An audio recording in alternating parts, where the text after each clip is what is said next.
When God allows you to go through adversity, it's because he loves you. And we don't often like to look at it like that. But when God allowed Job to be sifted, it's because Satan was like, may I sift him? And the Lord was almost like a proud father. He's just like, go ahead.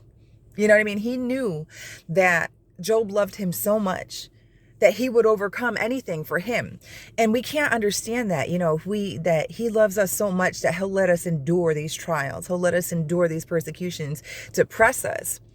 Just like grapes, and what comes out of a grape is some fresh wine. You know what I'm saying? The Lord loves us so much. And it's not, in this instance, like sometimes we bring God down to our level, and he allows us to some extent, to have relationship with him. But sometimes we need to really understand like the magnitude of who God is, and to understand that, yes, he loves us, and no, we're not ever equal. And it's to the point where he is so great that the only way, he is so great that he allows his creation to be tested for his glory.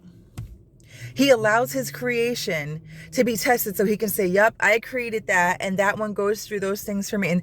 And we might be like, oh, that's not fair, that's not nice. God is not like a human, you know what I mean? Like in a human relationship, you're not going to like test and try each other to prove your love. And if you do, that's toxic. But when it comes to God himself, that's a beautiful thing.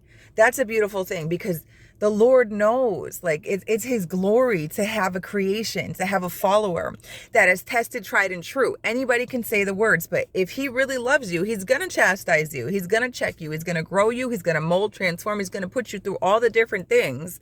He's going to allow Satan to sift you. Why? Because he wants what's tried, tested, and true. He doesn't want the lukewarm. He's going to spit the lukewarm out. The lukewarm are going to get spit out. Those who denied him are going to get worse. The Lord wants those who willingly choose him and say, Lord, I'll go through whatever you got for your glory, because I love you. And that's what we're here for.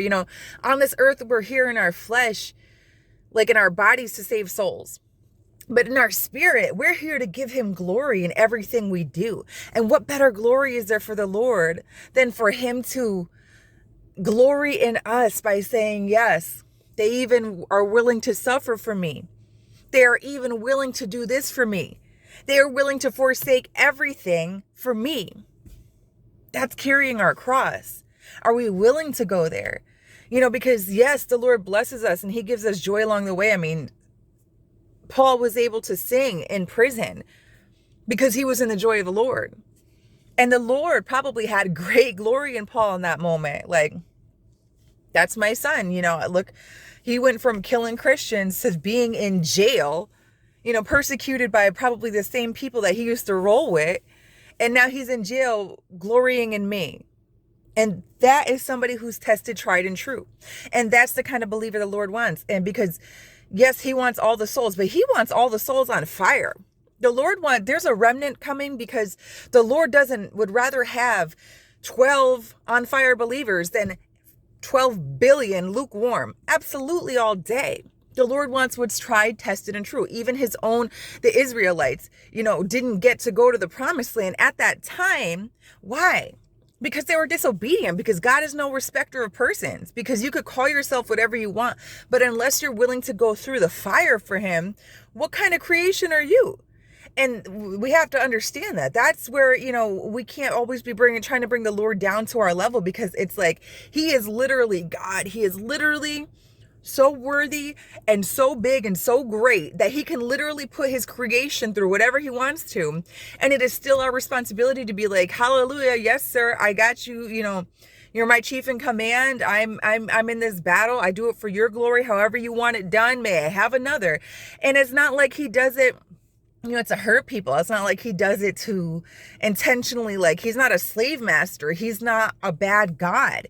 But if at some time he chooses to put you through something, yes, it is for his glory. Yes, he did allow it.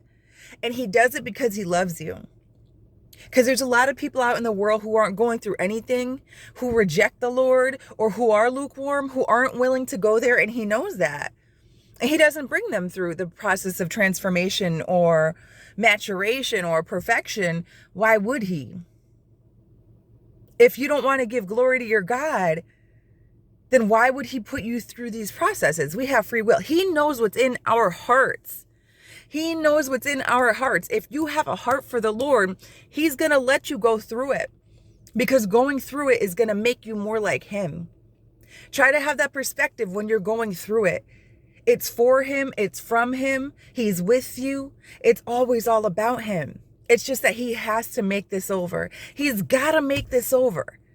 He's going to start by doing it inside. He's going to be there with you. He's going to sing with you in that jail cell, and he ain't never going to leave you, never going to forsake you. And you're going to come out shining like gold every time. God bless you.